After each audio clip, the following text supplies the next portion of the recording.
नमस्कार। Good morning all of you. मैं प्रमोद कौशल आप सभी का वेलकम करता हूं अपने यूट्यूब प्लेटफॉर्म सर्वोदय इंस्टीट्यूट पर। देखिए, डेली तरीके 1 जनवरी से करंट अफेयर में डेली आप सबको पढ़ा रहा हूं और जितना पॉसिबल है उतना तो मैं दे रहा हूं डीप में, और भी आगे के जो लेक्चर होंगे वो डीप में होंगे। अभी थोड़ा सा शुरू में है, बच्चे धीरे धीरे जुड़ रहे हैं, जानेंगे तो चीजें क्या होगी अपने आप में सही हो जाएंगी। हमको भी थोड़ा उसको पढ़ाने में मजा आना स्टार्ट हो जाएगा ना। तो फिर भी मैं ये नहीं कि कम लोग पढ़ रहे हैं, ज्यादा नहीं पढ़ रहे तो अच्छा ना पढ़ाऊं। मैं तो अपना हमेशा बेस्ट देता ही देता हूं। और ओल्ड पेपर का डिस्कशन करना जारी रखेंगे, वो खत्म नहीं करेंगे। आज ही सिर्फ क्लास, या मान लो एक दिन क्लास संडे नहीं ली, जो लाइव क्लास रात में चलती है, तो डेली रात में 10 बजे लाइव क्लास और अर्ली मॉर्निंग 7 बजे करंट अफेयर क्लास हमारे इस प्लेटफॉर्म पे मिलती है सर्वोदय इंस्टीट्यूट पर। जुड़ते रहिए और प्रयास करते रहिए और बच्चे भी जुड़े। ठीक है, देखिए क्वेश्चन क्या है, बात करते हैं 19 जैन 2025। अभी हाल ही में विजय हजारे ट्रॉफी किसने जीती। देखिए, एक क्वेश्चन तो कभी कभी ऐसे ही आ जाता है, किस ट्रॉफी का संबंध किससे है। तो इस ट्रॉफी का संबंध किससे है, क्रिकेट से है। बात समझ में आई नहीं आई? एक बात तो ये समझ में आ गई, संबंध किससे है, बात क्लियर। फिर क्या है, जीता कौन है, हारा कौन है। तो जीता है कर्नाटक, हारा है विदर्भ। तो इसका राइट आंसर क्या हो जाएगा, कर्नाटक कितनी बार जीत चुका है, 5 बार, यानी इसका अभी तक सर्वाधिक रिकॉर्ड है। अब चूंकि हम आपको देते हैं एक्सप्लेनेशन क्या है कि इस गेम में क्या हुआ क्या नहीं हुआ, उसकी व्याख्या करते हैं हम आप सबके साथ। देखो, हम व्याख्या में आपको क्या क्या पढ़ा सकते हैं, और ये आपके लिए दोनों में कर देते हैं, कभी हिंदी कभी इंग्लिश, तो इसको लेके वरीड मत होइएगा, ठीक है। नोट है व्याख्या। एडिशन कौन सा है, 32 है। कब से कब तक, हालांकि एग्जाम में नहीं पूछा जाएगा ये गेम कब से कब तक चला, वहां दो ही पूछेंगे कि this trophy relate from which game and who is the winner and who is the runner. ठीक, यहाँ क्या लिखा है, 21 दिसंबर से के गेम हुआ। फाइनल मैच कहाँ खेला गया, ये सब आ जाता है। तो ये है कोटम्बी स्टेडियम रहेगा, बड़ोदरा कहाँ पड़ता है, गुजरात में। विनर टीम कर्नाटका है। कौन सा जीती टाइटल, 5वीं बार जीती, 5 टाइम्स। और इस टीम के कैप्टन कौन है, मयंक अग्रवाल, राइट। रनर कौन है, विदर्भ टीम है। कैप्टन है करुण नायर। बात क्लियर है ना। अगला देखो पॉइंट।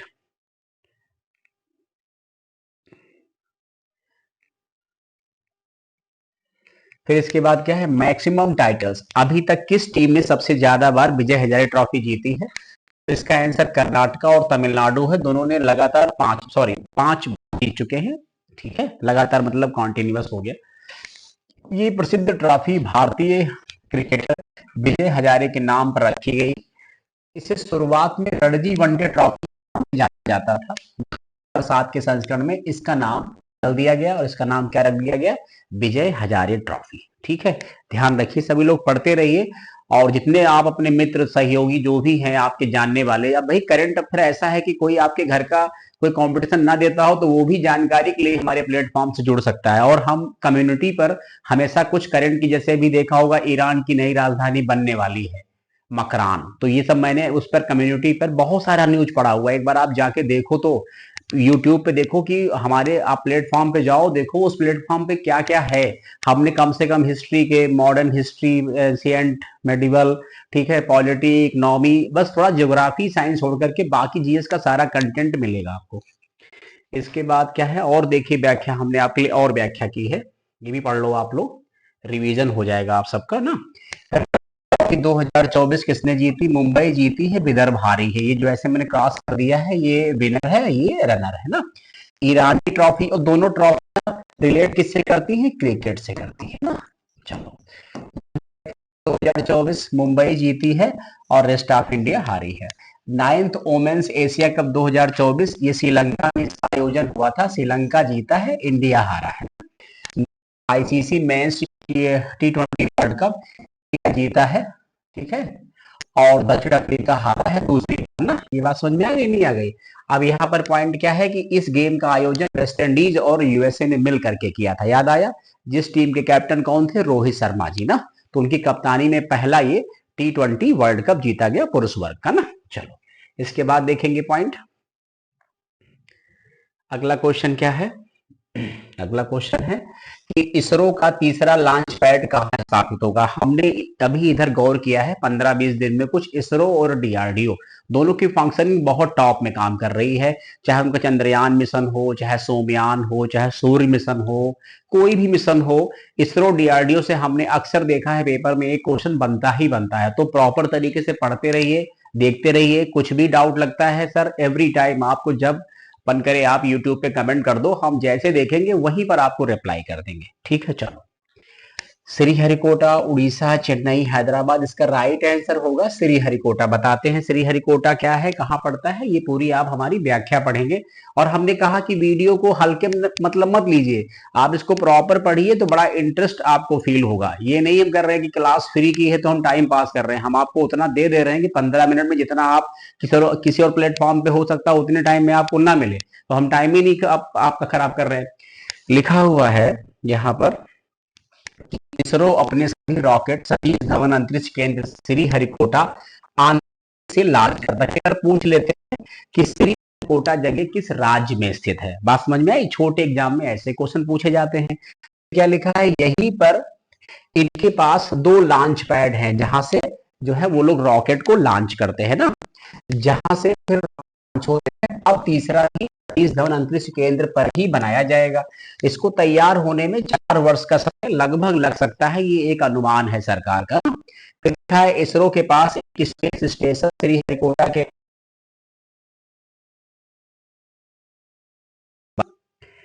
इसके बाद अगला पॉइंट क्या है, अगला पॉइंट है इसरो ने भारत के पहले प्राइवेट लॉन्च पैड का श्रीहरिकोटा किया।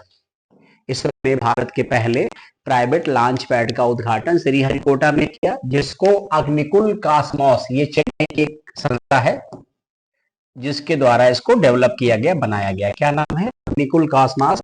डॉक्टर विक्रम साराभाई इसरो के संस्थापक और पहले अध्यक्ष थे। ये सब क्वेश्चन बहुत एग्जाम में आते हैं। जब भी कोई आप एग्जाम देंगे, हम कहते हैं डीएसएसबी 2 टीचिंग बिहार में फिर से 80,000 प्लस भर्ती आने की मतलब एक पॉसिबिलिटी है, और आएंगी। तो उसके लिए करंट अफेयर जीएस के लिए कहीं मत जाइए, सिर्फ सर्वोदय इंस्टीट्यूट से जुड़िए आप। ठीक है, इसके अलावा क्या लिखा है, उन्हें भारतीय अंतरिक्ष कार्यक्रम का जनक भी कहा जाता है। ये क्वेश्चन झारखंड पीसीएस में आया कि भारतीय अंतरिक्ष कार्यक्रम का जनक किसको कहते हैं। इसरो के अध्यक्ष के रूप में सबसे लंबा कार्यकाल किसका रहा है, का रहा है। इसरो के वर्तमान अध्यक्ष कौन है, वी नारायण है। मोस्ट इंपॉर्टेंट है, कौन से नंबर के हैं, 11वें नंबर के हैं। किसकी जगह पर आए, एस सोमनाथ की जगह पर आए। सब कुछ तो बता दिया जाता है आपको ना। ऑफलाइन में तो करंट अफेयर क्लास पढ़ने के लिए लोग परेशान रहते थे कि एक क्लास लगवा दीजिए प्रमोद सर की ना। चलो देखो, इसके बाद क्या है पॉइंट। और अभी बच्चे इस बात को कहते बोलते हैं, ऐसा नहीं कि अभी कह रहे हैं पॉइंट। ठीक है, यहां देखो एक पॉइंट क्या कह रहा, ये भी चलो देखो, कह रहे हैं कि अभी हाल ही में पहली बार भारत में लोकपाल का स्थापना दिवस कब मनाया गया। पहली बार देखिए, पहली बार हमारे यहाँ हो रहा है किसी लोकपाल जैसी संस्था का, उसका प्रथम जो है इस्टेब्लिशमेंट ईयर को मनाया जा रहा है। ठीक है, ऑप्शन है 12 जनवरी, 14 जनवरी, 16 और 18 जनवरी। ठीक, ये आप लोग भी ट्राई कर लिया करो पहले क्वेश्चन का क्या। फिर आप जैसे आपको लगता है कि मैं तुरंत आंसर बोल देता हूं ना, तो आप वहीं पर म्यूट मार दो। देख लो कि ये जो क्वेश्चन है हमें इसका आंसर आता है क्या, आता है तो क्या होना चाहिए। रेगुलर रहेंगे, सीरियस होके पढ़ाई करेंगे, सिलेक्शन बिल्कुल हो जाएगा, लॉक कर दीजिए। रेगुलर नहीं है, सीरियस नहीं है, आप कहीं पढ़ें कैसे पढ़े, तो ये मान के चलिए सिर्फ आप अपने समय को बर्बाद कर रहे हो। इससे अच्छा है फिर अगले किसी कार्यक्रम करो, शादी ब्याह करना है तो उसको कर डालो, या कोई व्यापार करना तो उसको कर डालो। पढ़ाई लिखाई में रहो तो फिर जी जान एक कर डालो, वरना नौकरी फिर ऐसे नहीं मिलेगी। तो इसका राइट आंसर क्या हो जाएगा, 16 जनवरी। ध्यान रखेंगे, अब यहाँ व्याख्या पढ़ लो, भी सब समझ में आ जाएगा, एक एक पॉइंट आपको। 16 जनवरी इसका राइट आंसर है। अब इसकी व्याख्या कर देते हैं। व्याख्या मैंने बहुत डीप में कर दी। लोकपाल अधिनियम 2013 में आया। एग्जाम में ऐसे भी क्वेश्चन आते हैं कि लोकपाल अधिनियम कब लाया गया, 2013। बात क्लियर है। ये अधिनियम 16 जनवरी 2014 को लागू हुआ, तो जाहिर सी बात है 16 जनवरी ही क्या मनाते हैं, लोकपाल दिवस मनाते हैं। चूंकि 2025 में पहली बार मनाया गया, इसलिए ये क्वेश्चन मोस्ट इंपॉर्टेंट है फॉर अपकमिंग एग्जाम। फिर क्या लिखा है,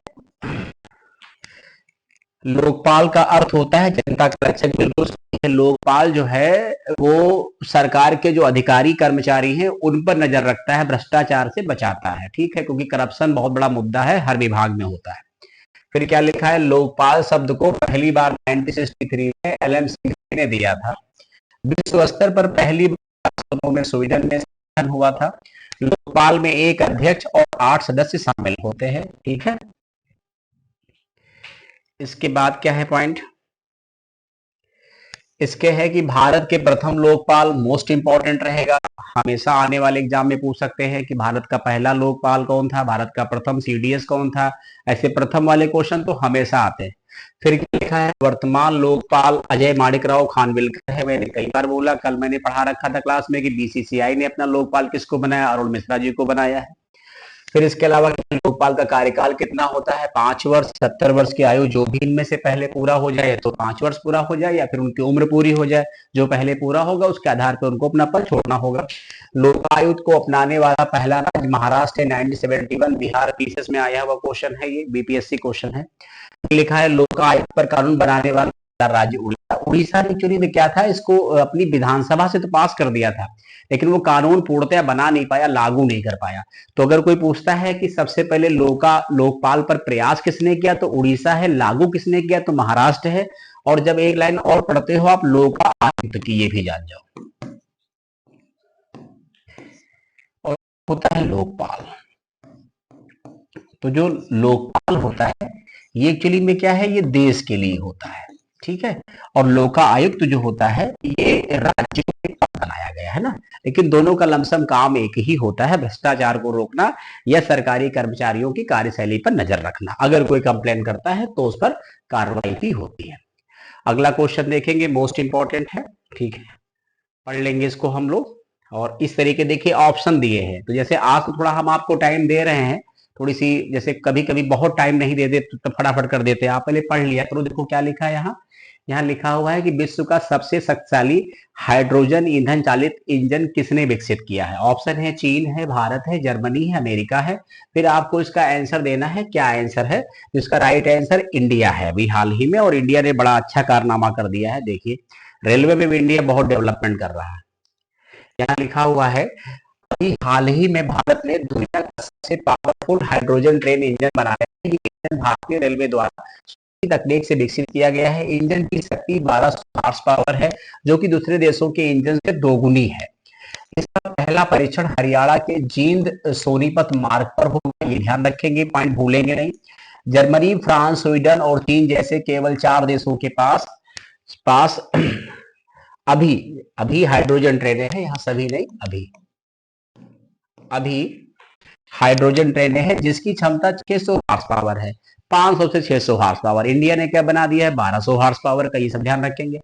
भारत की पहली हाइड्रोजन संचालित ट्रेन तमिलनाडु में इंटीग्रल कोच फैक्ट्री द्वारा विकसित की जाती है। कई बार ऐसे क्वेश्चन पूछ लेते हैं ना कि इंटीग्रल कोच फैक्ट्री भारत के किस राज्य में है या किस शहर में है ना, बात क्लियर है।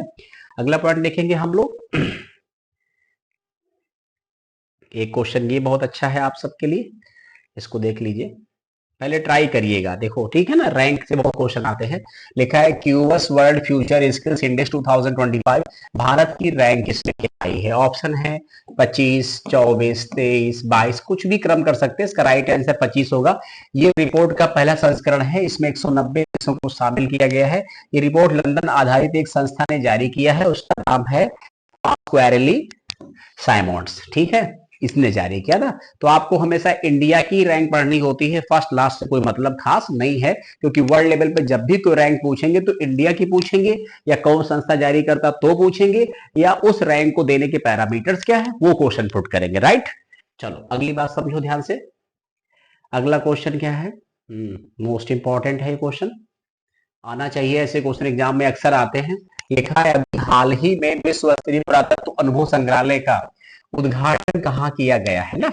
और ऑप्शन है हरियाणा, गुजरात, उत्तराखंड, नई दिल्ली, कुछ इस तरीके के ऑप्शन आपको दे दिए जाएंगे और फिर आपको करना पड़ेगा। तो इसका राइट आंसर क्या है, गुजरात है। गुजरात में एक जगह पड़ती है वडनगर। ये वडनगर जो है ये मोदी जी का क्षेत्र है, ध्यान रखेंगे, वडनगर मोदी जी पढ़े हुए हैं, ये उन्हीं का इलाका है। और ये उसकी व्याख्या है, व्याख्या क्या कह रही देखो ध्यान से। कह रहे हैं गृह मंत्री अमित शाह ने गुजरात के वडनगर में पुरातात्विक अनुभवात्मक, ठीक है, संग्रहालय का उद्घाटन किया, जिसमें गुजरात की 2500 वर्षों से अधिक की विरासत का संग्रह किया गया है। विक्टोरिया मेमोरियल हॉल कोलकाता को भारत में राज का ताज संग्रहालय कहा जाता है, ठीक है। विक्टोरिया मेमोरियल हॉल कोलकाता को भारत में राज का ताज संग्रहालय कहा जाता है। भारत का पहला आउटडोर म्यूजियम शहीदी पार्क का उद्घाटन दिल्ली में किया गया। अब आपको हम कम से कम 20 से 25 पढ़ाते हैं संग्रहालय, उसमें से एक क्वेश्चन अभी जूनियर असिस्टेंट के एग्जाम में संडे को आया है, यानी 19 जनवरी पेपर में ना, तो देख लो, इसका हम व्याख्या कर देते हैं आपको बहुत अच्छे से, और इसको ध्यान से पढ़ लीजिएगा आप लोग। हमने लमसम सारे दे दिए हैं। क्या कह रहे हैं कि भारत का पहला आउटडोर म्यूजियम शहीदी पार्क का उद्घाटन दिल्ली में किया गया। देश का सबसे बड़ा जो संग्रहालय है भारतीय संग्रहालय कोलकाता है। विश्व का सबसे बड़ा म्यूजियम नई दिल्ली भारत में होगा। उत्तर प्रदेश की अयोध्या में बनेगा मंदिर संग्रहालय। हड़प्पा सभ्यता का सबसे बड़ा संग्रहालय हरियाणा के राखीगढ़ी में, ठीक है, बन रहा है या बनेगा, ऐसा भी है, ठीक है। इसके बाद क्या है पॉइंट, इसके बाद है देश का पहला फिश म्यूजियम अरुणाचल प्रदेश में, सब नोट कर लीजिएगा, आराम से पढ़ लीजिएगा। देश का पहला और विश्व का दूसरा इन्फेंट्री संग्रहालय का उद्घाटन इंदौर में किया गया। भारत का पहला डिजिटल फूड म्यूजियम तमिलनाडु के तंजावुर में बनेगा। राइट, ये सारे आप लोग लाइन से पढ़ लीजिएगा, सब इंपॉर्टेंट है, जितने हमने दिए सब के सब। इसके बाद क्या है पॉइंट, कह रहे हैं भारत का पहला श्रमिक आंदोलन संग्रहालय केरल में बनेगा। भारत का पहला ओपन रॉक म्यूजियम हैदराबाद में बनेगा। भारत का पहला खुला संग्रहालय शहीदी का उद्घाटन, ठीक है, नई दिल्ली में किया गया। देश का पहला मैरीटाइम म्यूजियम समुद्री संग्रहालय गुजरात के लोथल में बनेगा। ये ऑलरेडी हमने प्लेटफॉर्म पे पढ़ा रखा है, इस क्वेश्चन को कहाँ बनेगा। देश का पहला डिजिटल राष्ट्रीय संग्रहालय हैदराबाद, ठीक है। विश्व का पहला पांडुलिपि जो संग्रहालय है वो तिरुवनंतपुरम केरल में खुलेगा। देश का पहला संविधान संग्रहालय Haryana most important OP Jindal university में ये बनेगा, ठीक है। इसके बाद देखिए, अब लिखा है कि देश का पहला चिकित्सा संग्रहालय चंडीगढ़। संग्रहालय मतलब होता है म्यूजियम, जहां हर प्रकार की चीजें, जिस प्रकार का म्यूजियम बनेगा उसी से रिलेटेड सारी वस्तुएं आपको मिलेंगी वहां। फिर लिखा है वैदिक 3D संग्रहालय बनारस, यही क्वेश्चन आया था जूनियर असिस्टेंट के एग्जाम में ना, समझ रहे हैं हमारी बात। अब सारा कलेक्शन हमने कर रखा है, वही पढ़ा दे रहे हैं। बंजारा विरासत संग्रहालय महाराष्ट्र। देश का पहला हिंदी साहित्य संग्रहालय वाराणसी, मोस्ट इंपॉर्टेंट। देश का जैन संग्रहालय पुणे। सूचना का अधिकार संग्रहालय राजस्थान। देश का पहला नौसेना सौर संग्रहालय लखनऊ उत्तर प्रदेश। देश का पहला भूमिगत संग्रहालय दिल्ली, हुमायूं के मकबरा परिसर दिल्ली, वही पड़ता है ना हुमायूं का जहां है। एक क्वेश्चन और आप लोग पढ़ लेंगे, यहाँ पर क्या लिखा है, अंतरराष्ट्रीय संग्रहालय दिवस कब मनाया जाता, 18 मई को मनाया जाता ना। और कमेंट करके बताइएगा कि आज का सेशन मॉर्निंग का आप सबको कैसा लगा, और थोड़ा सपोर्ट कर दीजिए, सभी लोग शेयर कर दीजिए। 2-4 विद्यार्थी हमारे शेयर करते हैं, उनको बहुत बहुत धन्यवाद है। आप सब लोग शेयर कर दीजिए। आप थोड़ी, हमने अपनी स्पीड मेंटेन कर रखी है ताकि आपको बेहतर अच्छा लगे, और कंटेंट अच्छा लगता है जो एक बार कमेंट करिएगा। थैंक यू सो मच, बहुत बहुत धन्यवाद आप सभी का।